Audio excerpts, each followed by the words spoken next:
Salut et bienvenue sur Film Résumé. Nous allons résumer aujourd'hui le film dont le titre est La Terre n'a plus que 16 heures à vivre, ce qui plonge le monde dans le chaos. Avant de bien te caler, n'oubliez pas de t'abonner et d'activer la cloche de notification. Un astéroïde de 70 miles de large appelé Matilda approche de la Terre, et tous les gouvernements mondiaux envoient un vaisseau spatial pour tenter de le détruire.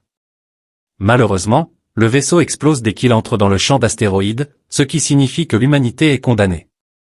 Dans 3 semaines, l'astéroïde frappera la Terre et toute vie prendra fin. Le couple marié Dodge et Linda entend la nouvelle à la radio de leur voiture, mais Dodge ne réagit pas et mentionne simplement qu'ils ont manqué leur sortie. Linda ne supporte plus son attitude et l'abandonne pour de bon. Ensuite, les gens du monde entier commencent à préparer des plans pour la fin du monde, en particulier en réalisant leur liste de souhaits. Des panneaux apparaissent dans les rues proposant des services tels que des rendez-vous coquins, la recherche d'amis avec qui passer la fin du monde, et même des mercenaires qui offrent de tuer jusqu'au dernier jour. Cependant, Dodge n'a rien dans la vie, alors il continue à suivre sa routine ennuyeuse. Avec 21 jours restants, Dodge continue à aller à la salle de sport, qui est presque vide. À la télévision, il regarde une mise à jour des nouvelles informant que tous les services de téléphonie mobile sont hors service et que l'eau et l'électricité suivront bientôt. Ensuite, Dodge conduit jusqu'à son travail et doit faire face à un trafic pire que d'habitude, car tout le monde essaie de fuir la ville pour aller dans un endroit idéal et assiste à des réunions qui annoncent des promotions pour tout le monde à cause de tous les employés qui ne viennent plus. Cependant, personne dans leur petit groupe ne prend l'offre. Quand Dodge rentre chez lui, il vérifie ceux qui ne sont pas assez forts pour tenir juste une assurance pour les catastrophes mondiales agréables. Au bureau, Dodge remarque que seuls quelques employés sont venus aujourd'hui.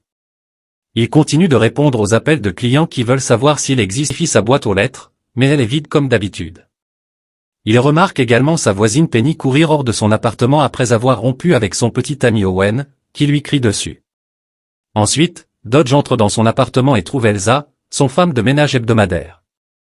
Dodge essaie de lui dire qu'il n'est plus nécessaire qu'elle revienne à cause de la situation actuelle, mais Elsa est contrariée car elle pense qu'il la licencie. Alors il retire ce qu'il a dit et elle lui dit au revoir en promettant de revenir la semaine prochaine. Ensuite, Dodge boit du sirop contre la toux et regarde la télévision, apprenant que le dernier vol a décollé et que plus aucun avion ne fonctionnera. Les gens avec des avions privés peuvent encore voler s'ils le souhaitent, mais les experts ne le recommandent pas en raison des risques. N'oublie pas de t'abonner.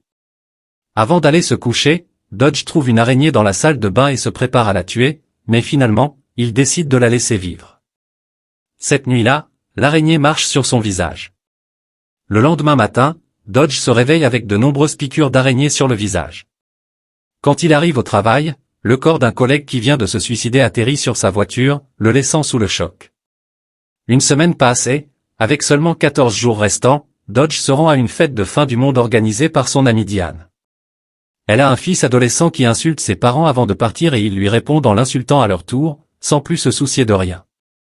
Le mari de Diane sort enfin ses cigarettes très exclusives et promet d'en partager une avec Dodge, tandis que Diane commente qu'elle n'est pas surprise que Linda l'ait quitté, car elle n'a jamais été heureuse avec lui. Cela choque Dodge, car il n'avait honnêtement jamais remarqué. Diane insiste pour caser Dodge avec quelqu'un, car il ne devrait pas mourir seul, et lorsque Dodge refuse, son mari lui fait remarquer qu'il ne mourra pas seul, car le monde entier meurt ensemble. Lorsque la fête commence, Diane présente quand même Dodge à Karen, qui a mis tous les vêtements chics qu'elle portait rarement. Elle essaie de faire la conversation avec lui, mais c'est très maladroit et Dodge ne sait pas quoi dire. Pendant le dîner, les gens partagent leurs plans pour leur dernier jour, comme rendre visite à leur famille ou accomplir des choses de leur liste de souhaits. Karen dit qu'elle veut les passer avec quelqu'un de spécial tout en faisant des regards suggestifs à Dodge. Après le dîner, la fête devient vraiment sauvage, au point que les gens laissent même les enfants boire. Karen danse tout en flirtant avec Dodge, qui essaie de l'ignorer du mieux qu'il peut.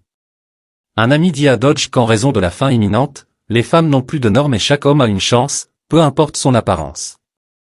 Il révèle qu'il a couché avec des tonnes de femmes la semaine dernière et demande à Dodge de s'associer avec lui pour coucher avec Karen, mais Dodge refuse.